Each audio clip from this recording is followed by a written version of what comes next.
My husband divorced me by text message and emptied our joint account. He had no idea what was coming. The text arrived while I was helping customers at my photography studio.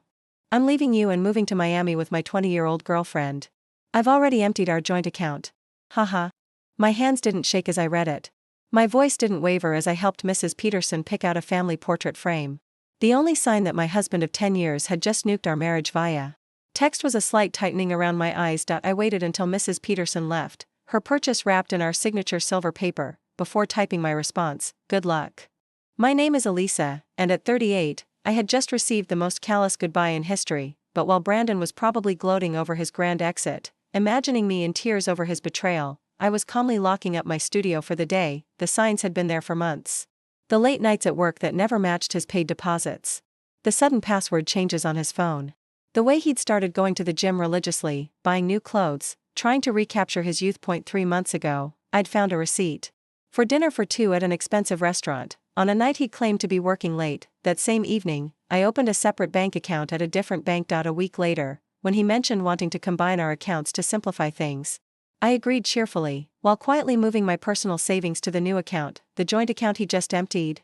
It contained exactly enough to keep him from getting suspicious, about 2 months' worth of regular deposits. The rest was safely tucked away, along with detailed records of every suspicious transaction he'd made over the past year. My phone buzzed again. "Don't bother begging. Melissa and I leave tomorrow. I'll send for my things later." Melissa. The new receptionist at his office. I'd met her at the company Christmas party, watched her laugh too loud at Brandon's jokes, noticed how she touched his arm when she thought no one was looking. She was young enough to be his daughter. Naive enough to think she was special. I didn't respond to his text. Instead, I called my lawyer, the one I'd consulted 2 months ago when I found hotel charges on our credit card statement. "It's time," I said simply. "He just made his move." "The papers are ready," she replied. "I'll file them first thing tomorrow. Do you want me to have him served in Miami?" "No rush. Let him think he's won first." Another text from Brandon popped up. "I know this must be hard for you. You're not getting any younger, after all. At least you have your little shop to keep you busy." My little shop. The photography studio I'd built from scratch, the one that generated more income than his middle management job, was also the one whose profits I'd carefully kept separate from our joint finances. I smiled, thinking about the certified letters that would be waiting for him in Miami. Let him enjoy his moment of triumph. That evening, I spent time in our house. Correction, my house. It had been passed down to me from my grandmother. I had never added Brandon to the deed, despite his many suggestions over the years. Another lucky instinct that had paid off. While organizing paperwork for my lawyer, I stumbled on our wedding album. Brandon looked different then. Before his midlife crisis turned him into a caricature of himself, these days, he wore shirts 2 sizes too small to cover a softening middle. He tried to connect with the 20-somethings at his office, using slang that sounded ridiculous coming from a man of 4'5". My phone kept buzzing. Text after text from Brandon, each one more condescending than the last. "I've been planning this for months. Melissa understands me in ways you never could. You'll be fine. Maybe you'll find someone more your age. Already told my family. They agree. We grew apart. It's nobody's fault, really." I screenshotted every message. Each one went straight into my evidence folder. Let him dig his own hole deeper. My lawyer would love the casual admissions, the premeditated desertion, the gleeful announcement about emptying our account. Then the final text caught my eye. "By the way, I used the joint credit card to book our flights and hotel. Consider it my parting gift. LOL. Perfect. I picked up the phone. "Mrs. Martin speaking. I need to report fraudulent charges and cancel a card immediately." "Certainly, ma'am. Can you identify the charges?" 2 first-class tickets to Miami, booked today. Hotel charges at the Royal Palm. Also, I'll need to remove my husband as an authorized user. Do you have documentation of the fraud? Text messages from my husband admitting he used our joint card to book travel with his girlfriend after emptying our bank account.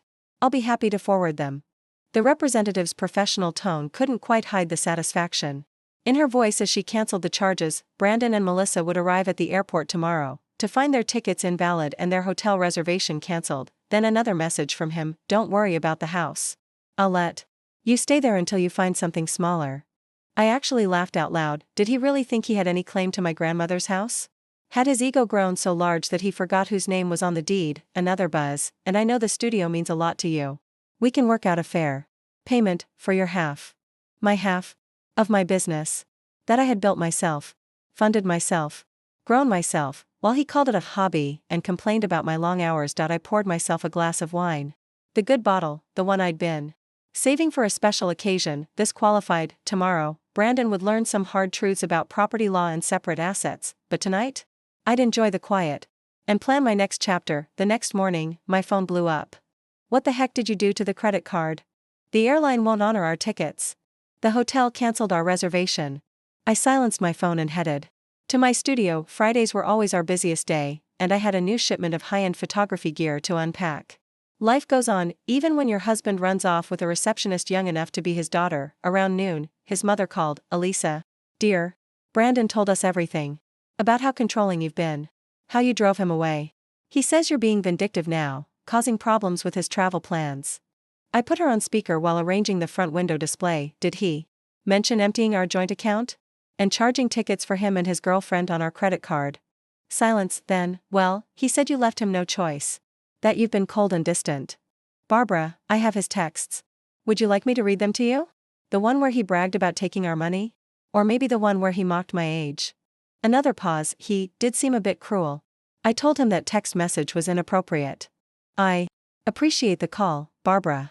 I've always liked you. But I think it's best if we end this conversation now. My lawyer has advised minimal contact with Brandon's family during the proceedings. Yes. Of course. Goodbye, Elisa. Goodbye, Barbara. By late afternoon, Brandon's sister, Amanda, was already spreading gossip through mutual friends. Apparently, Brandon and Melissa were stuck at a budget motel near the airport. Their Miami dreams? Temporarily derailed. He'd tried using his personal credit cards, but those had been maxed out for months. Another red flag I'd noticed and documented. My lawyer called with an update. The emergency hearing is scheduled for Monday. Given his admission of emptying the joint account and the documented credit card fraud, we're in a strong position to freeze all remaining assets. Has he been served yet? Not yet. But he'll get the papers at his new motel address. She paused, then added, speaking of which, his girlfriend's social media is providing excellent evidence. She's been posting about their adventure all day, including some colorful comments about you. I smiled, thinking of my own documentation. A full year's worth of suspicious charges, hotel receipts, text messages that proved premeditation. Brandon had been so focused on his dramatic escape, he never considered that I might be watching, waiting, preparing. My phone buzzed again. You think you're so smart. But I made copies of all the studio's financial records. Half that business is mine. I forwarded the text to my lawyer, adding it to the growing file of Brandon's mistakes. Let him learn the hard way about separate assets and business ownership. Sometimes, the best revenge is simply being prepared. The emergency hearing on Monday was everything I could have hoped for. Brandon showed up in his new, youthful wardrobe. Designer jeans too tight for his age. A blazer that screamed midlife crisis. Melissa waited outside, her youth painfully obvious under the courthouse's harsh lighting.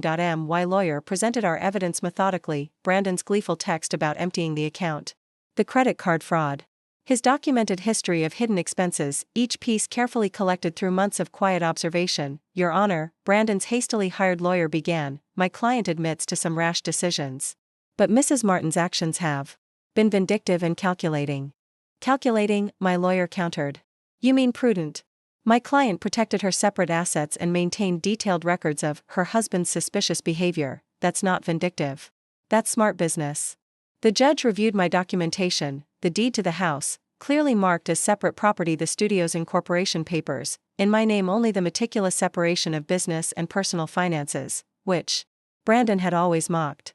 Mr. Martin, the judge addressed Brandon directly, you admitted via text message to deliberately emptying your joint account and using shared credit cards to fund a trip with your girlfriend. Do you deny this? Brandon shifted uncomfortably. I was just trying to make a clean break by committing financial fraud? The judge raised an eyebrow. And now you're claiming rights to property that documentation shows is clearly separate from marital assets? The business grew during the marriage, his lawyer tried again.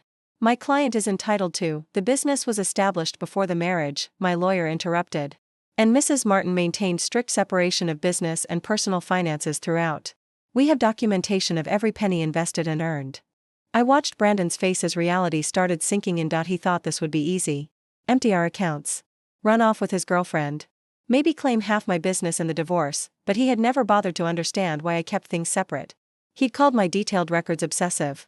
The court finds sufficient evidence of financial misconduct, the judge announced. All shared assets are frozen pending final dissolution.